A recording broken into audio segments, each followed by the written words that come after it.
Muito bem. Quem nunca ouviu ou até já não falou a seguinte frase, né? A morte é a única certeza que temos da vida. Essa frase a gente já sabe que é real, é comum, todo mundo costuma falar ou ouvir, mas você já parou para refletir sobre o assunto? O que é a morte? Até onde a gente tem forças e quais são as consequências na hora que a gente passa por um luto, por uma perda de uma pessoa que a gente tem afinidade, tem respeito e um carisma enorme?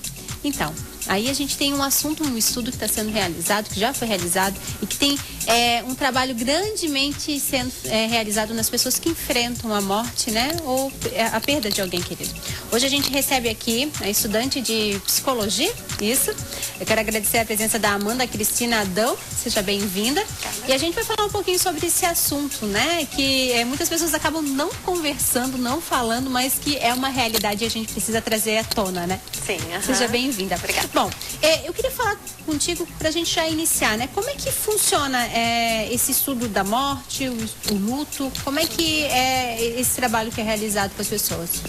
O estudo da morte, do luto e também de outras perdas, né? A gente chama de tanatologia, né? Ele não só foca o luto, como você falou, mas amputação de um membro, várias perdas, o fim de um relacionamento, uma doença que também é uma forma de luto, né? Mas geralmente, como você falou, a morte é a que as pessoas querem mais evitar, né? E que precisa ser bastante trabalhado. A gente já até traz isso bastante à tona porque a gente acabou de passar no dia do finados, né? Que todo mundo tem aquele sentimento que vai até a sepultura, faz todo aquele carinho, relembra com muita atenção da pessoa querida, né? E tem muitas pessoas que enfrentam grandes problemas. A gente trouxe aqui a questão do luto, da morte, mas também, como você falou, outras questões quando a gente vê aqui a gente fala muito sobre o câncer também, que as pessoas ficam meio apreensivas e revoltadas com a situação e às vezes elas acabam de viver outras coisas na vida dela, né? Eu queria que a gente até abordasse um pouquinho sobre isso. O que quando não tratado, né? O que isso influencia na vida da pessoa a partir do momento que ela não consegue tocar a vida para frente quando ela passa por uma doença ou pela perda de um ente querido? Na verdade, assim, vamos falar, por exemplo, da descoberta de uma doença, né? É um luto. Você, no caso, perdeu o seu corpo saudável, né? Você perdeu aquele seu ideal de uma pessoa sadia. Você vai ter que abrir mão de muitas coisas e você acaba encarando a morte, né? E aquela questão que você falou do finados e tal, a gente chama de reações de aniversário, né? Que a pessoa tá bem, ela já esqueceu, já tá conformada, aí chega o dia de finados, ela lembra tudo de novo, né? Aí chega o aniversário da pessoa que morreu, ela lembra tudo de novo. Então, se ela não tiver bem trabalhada essas reações do luto dentro dela, pode até acarretar depressão, né? Depressão, ela pode ficar doente. E ela não conseguir enfrentar outras questões da vida dela, como trabalhos, relacionamentos, tudo isso acaba influenciando na vida da pessoa, né? Hoje, como é que vocês trabalham essa questão com um indivíduo que luta contra uma doença ou com a morte? Principal, precisa falar sobre isso. Precisa encarar, precisa aceitar as etapas, né? E principalmente respeitar o processo de cada um. Cada um tem o seu processo de aceitação, alguns são mais rápidos, né? A gente vê, às vezes, uma pessoa que descobre uma doença e age totalmente normal, outras já não. Esse processo do tempo de cada um tem que ser respeitado. Tem que ser respeitado, mas é necessário um acompanhamento nesse momento, né? É necessário. O que se trabalha para a recuperação da pessoa, para que ela consiga tocar para frente? Falar sobre o processo, né? Falar sobre a perda e elencar maneiras para você sair dela. O que você vai fazer depois desse sofrimento, né? Vamos voltar a trabalhar, vamos fazer uma atividade. Se eu já sou aposentada, vamos procurar uma outra atividade, às vezes frequentar esses centros de convivências que tem, né? É muito relativo. E realmente as pessoas acabam, voltando a falar um pouquinho da morte, as pessoas têm esse costume de ter a certeza que a gente vai morrer. Todo mundo sabe que em algum momento isso acontece na nossa vida. Às vezes a gente espera que seja sempre bem pra frente, né? Lá na vida, quando a gente estiver na terceira, quarta idade, vamos dizer se existe. Mas como que as pessoas hoje, você vê, como as pessoas conseguem encarar isso? Elas encaram de uma forma tranquila ou realmente não querem falar sobre o assunto? Depende muito da morte, né? Tem mortes que são mais fáceis de serem encaradas. Às vezes a pessoa ela já estava bem doente, né? Ou já estava bem velhinha. Então os familiares, os amigos acabam aceitando até por conta de ter acabado aquele sofrimento, né? E tem as mortes mais difíceis de serem aceitas, que são as mortes de pessoas jovens, às vezes por acidente, violência urbana, né? Então elas são mais difíceis de serem tratadas. Difíceis de serem tratadas. Tem gente que na realidade é difícil, né? A gente sempre vai sentir um afeto e a saudade da pessoa que a gente perde. Mas o interessante que a gente quer abordar aqui hoje é como a gente pode enfrentar isso, que seja de uma forma melhor pra gente, que a gente não venha adoecer com essas questões, né? E aí é buscar um tratamento. Existe uma fase que as pessoas passam? O luto, na verdade, ele tem 5 fases, né? Deixa eu ver aqui. São, no caso, as fases da negação, né? Que a pessoa, primeiramente, ela não aceita o que está acontecendo com ela, né? Depois, a fase da raiva, ela fica com raiva daquilo ter acontecido com ela. Negociação, é aquilo que eu te falei, ela começa a procurar outras coisas para acabar esquecendo o luto. Eu vou fazer uma atividade, eu vou fazer uma prática de esporte, né? Depois vem a depressão. Se a pessoa não tratar as primeiras fases de maneira adequada, ela pode cair, pode virar uma depressão maior, né?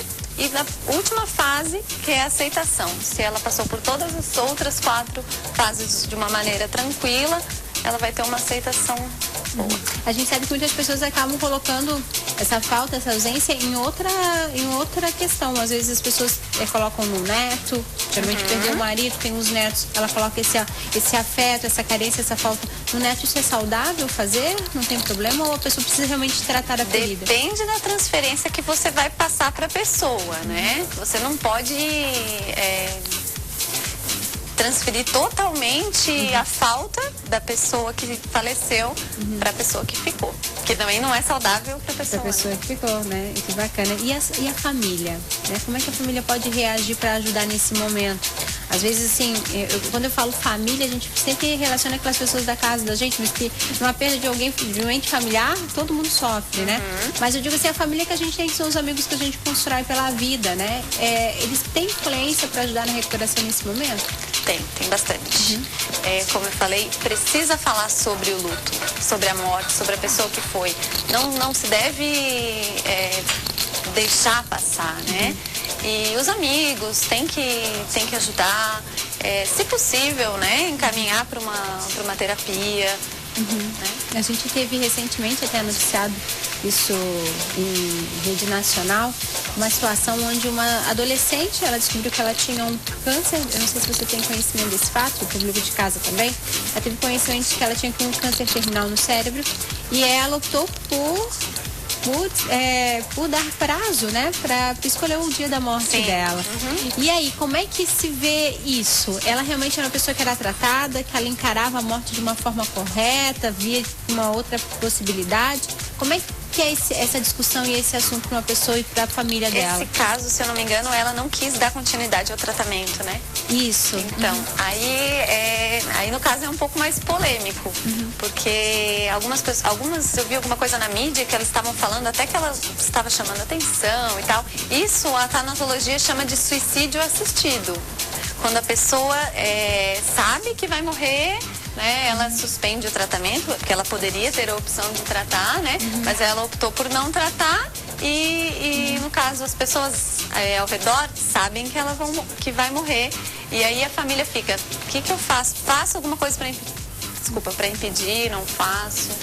É uma situação muito complicada para todos e que depois a gente fica pensando. Eu particularmente tenho uma opinião formada sobre isso e eu acho que é bacana a gente refletir sobre isso, que eu tenho sempre a expectativa que tudo pode mudar e que a vida conspira a favor. Então, mesmo que você tenha uma possibilidade de não ter volta à sua doença, existe a questão da fé da pessoa e que realmente o mundo conspira a favor, né? E eu acho que aquilo pode ser revertido. Então, eu acho que até o último momento a pessoa tem que esperar pelo resultado e torcer para que tenha energias boas, que ela possa voltar a ter vida e ter saúde, né? Então, eu sou muito contra essa questão, mas eu acho que ali falando da morte, essa menina, eu acredito que ela encarou muito bem, né? E ela soube que ela teve aquele momento de passagem dela e que ela conseguiu enfrentar que a morte é uma realidade que para ela era aquele momento. Então eu acho que realmente a gente tem que discutir mais sobre isso, porque realmente as pessoas não gostam de falar, né? Mas aí eu te pergunto assim, ó, até que ponto será que realmente ela aceitou bem? Porque ela descobriu a doença no cérebro, né? E não quis tratar. Então ela não aceitou aquela doença. E que teria ter tratado também. Que deveria ter tratado, né? Às vezes, se ela tivesse tratado, ela teria uma condição de vida, às vezes, um pouco mais longa. Então, até que ponto ela aceitou? Bom, e aí é onde que a gente entra com a questão dos tratamentos, né? Por isso que o psicólogo hoje está aí, é um profissional que está sendo cada vez mais requisitado, fundamental para ajudar a gente nessas situações da vida da gente. A gente está falando uma questão aqui muito simples, que todo mundo passa, mas que ninguém gosta de falar, que é a morte. Sim. Mas em outras questões, até para te se relacionar com outras pessoas, no teu trabalho para desenvolvimento, né? O teu emocional, eu acho que o psicólogo tem muita influência nisso para a gente poder resolver as questões da nossa vida, né? É assim que funciona. Não sei, no dia a dia do seu trabalho, acredito que seja isso. A atuação do psicólogo é bastante abrangente. Que bacana. Bom, falando aqui dessas questões de recuperação da doença, recuperação de passar pelo luto, como que a pessoa pode fazer para ela se ajudar? Existe alguma forma? Sempre vou bater na tecla de aceitar. Aceitar o processo de luto, para que seja trabalhado da melhor forma, para que ele seja um luto saudável, porque existem dois tipos de luto, né? O luto saudável e o luto patológico. Se você não passar por aquelas 5 fases que a gente falou anteriormente, ele vai virar um luto patológico. Daí a pessoa pode entrar numa depressão que dificilmente vai conseguir levantar. Então, o luto, na verdade, as pessoas realmente têm que passar por aquele momento passar por esse de uma forma saudável. Porque é um sofrimento, né? Que também faz com que a gente fique forte. Mas quando aquilo se transforma em doença, esse é o problema. Quando é que a gente sabe que isso acontece? A pessoa realmente não consegue recuperar. Realmente, eu acho que aconteceu algum fato na sua vida, a gente tem que procurar um profissional, né? Daí que a gente vai ser diagnosticado da forma correta. Acho que quando estiver causando prejuízos sociais, assim, amigos, trabalho, é porque a pessoa tem que... Se a pessoa não estiver em condição, os amigos ajudarem. Opa, acho que você não está bem, acho que a gente precisa trabalhar isso de uma maneira mais adequada. Amanda, você tinha falado que você é estudante. Eu sou estudante de psicologia. E hoje você atua de que forma? Eu trabalho numa escola, na área educacional. Que legal. E esses assuntos dentro da psicologia é tratado já dentro da escola? Já com as crianças? Em algumas questões? A morte, eu acho que ainda não, pelo preconceito. Pelo preconceito. Existe ainda, né? É um tabu, eu acredito que as pessoas não gostam de falar e não querem saber. Tô falando isso às pessoas, eu me incluo nisso, porque a gente fala pouco, né? A gente sempre sabe do vizinho, mas a gente nunca quer falar sobre o nosso assunto. Mas realmente, eu acho que tem que ser discutido. Você que está trabalhando numa escola, acredito que tenha ligação direta com jovens e adolescentes que estão em fase de desenvolvimento e que realmente precisam também já crescer com essa noção, né? Bom, eu queria que tu deixasse esse telefone de contato, caso alguém de casa queira tentar tirar algumas dúvidas, falar mais um pouquinho sobre o assunto. Então, quem quiser tirar algumas dúvidas, porque aqui a gente falou bem superficialmente, né? O meu telefone é 9930-8118. Que bom, obrigada, viu, pela tua presença hoje aqui. Tá? E aí, gente, é um assunto para você de casa refletir, pra gente falar um pouquinho mais, né, com os nossos familiares, se programar, né, saber que isso vai acontecer pra realmente passar por essa fase de uma forma mais leve possível, dentro da medida do possível, né? Tá aí. A gente vai rapidinho pro intervalo, na sequência a gente volta aqui hoje, tem uma culinária super especial, que tem 2 partes que a gente vai fazer ela, que daqui a pouquinho, já depois do intervalo, já começa com a primeira parte da nossa culinária de hoje com o chefe Bart.